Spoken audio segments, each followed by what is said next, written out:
Hello guys, आज आपके लिए लेकर आई हूँ पाठ 9 उद्बोधन। पहले हम आज करेंगे इस कविता का अर्थ। इसमें पहला है, इस कविता में कवि ने धैर्य, वीरता, पुरुषार्थ और प्रेम जैसे उच्च मूल्यों के साथ बदलते समय के नवीन ज्ञान विज्ञान को अपनाकर प्रगति के पथ पर आगे बढ़ने की प्रेरणा दी है।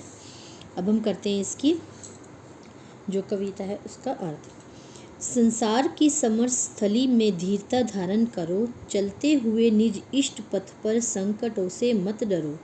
जीते हुए भी मृतक सम रहकर न केवल दिन भरो, वर वीर बनकर आप अपनी विघ्न बाधाएं हरो। इसमें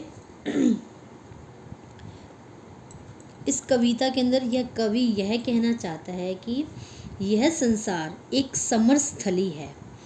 यहाँ वही विजय हो सकता है जो धैर्यपूर्वक परिश्रम करता है, यानी जो संकटों से नहीं डरता और परिश्रम करता रहता है। इसीलिए हमें अपने मार्ग की विघ्न बाधाओं से लड़ते हुए आगे बढ़ते रहना चाहिए और हमें निर्जीव की तरह सुस्त न रहकर श्रेष्ठ वीर बनकर जीना है। आगे है, बैठे हुए हो व्यर्थ क्यों, आगे बढ़ो ऊंचे चढ़ो।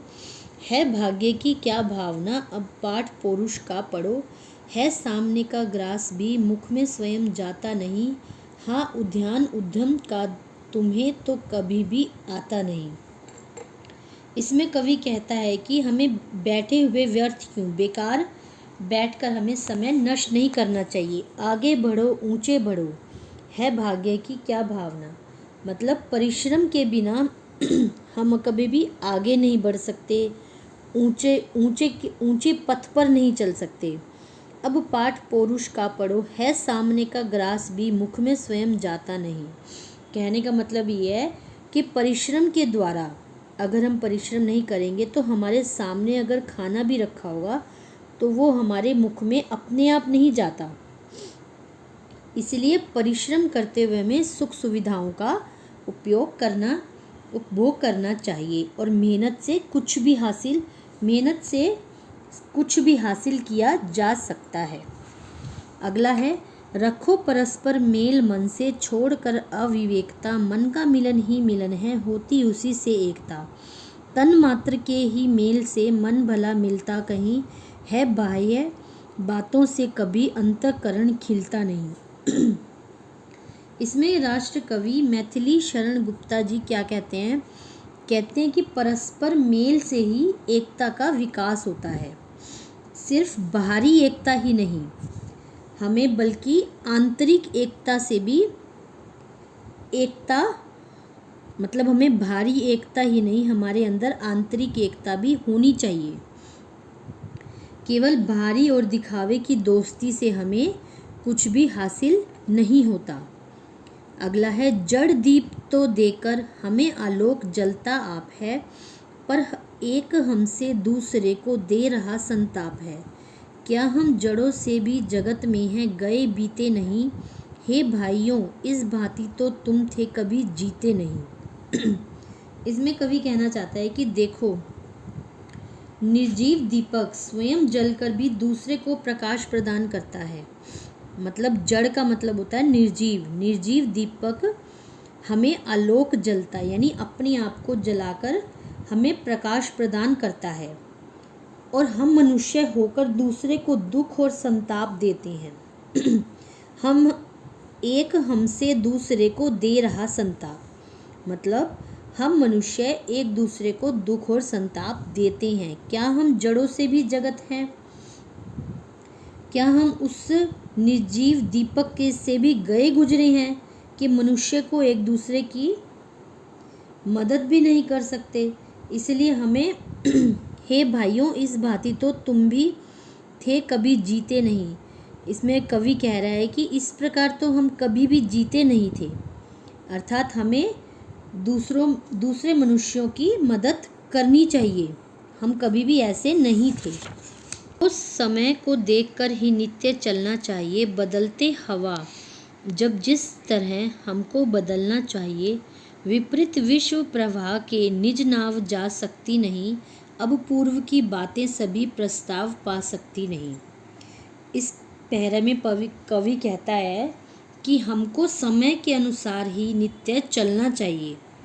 मतलब जिस तरफ हवा का रुख होता है हमें उसी तरफ चलना चाहिए और हमें पुरानी और गई बीती बातों को त्याग कर नई सोच अपनानी चाहिए। हवा के विपरीत चलने से हमें हमेशा नुकसान ही होता है। अगला है बदलता रहता समय, उसकी सभी घातें नहीं, कल काम में आती नहीं है आज की बातें कहीं। है सिद्धि मूल यही कि जब जैसा प्रकृति का रंग हो तब ठीक वैसा ही हमारी कार्यकृति का ढंग हो। इसमें क्या कहता है कि समय परिवर्तनशील होता है और आजकल की बातें कल की काम में नहीं आती।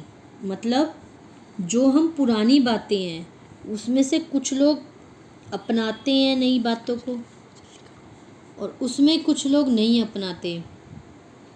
तो हमें समय के साथ अपने कार्य को, हमारी कार्यकृति का ढंग बदल देना चाहिए। प्राचीन हो कि नवीन छोड़ो रूढ़ियाँ, जो हो बुरी, बनकर विवेकी तुम दिखाओ हंस जैसी चातुरी। प्राचीन बातें ही भली हैं यह विचार अलीक है, जैसी अवस्था हो जहाँ वैसी व्यवस्था ठीक है। इसमें कवि कहता है कि हमें प्राचीन जो मतलब हमारी पुरानी परंपराएं हैं हमें उनको छोड़ देना चाहिए और हमें नई परंपराओं को अपनाना चाहिए। बनकर विवेकी तुम दिखाओ हंस जैसी चातुरी। बुरी परंपराओं का परित्याग करके हंस जैसी अच्छी बातें हमें अपनानी चाहिए। और प्राचीन बातें ही भली हैं यह विचार अलीक है, जैसी अवस्था हो जहाँ वैसी व्यवस्था ठीक है।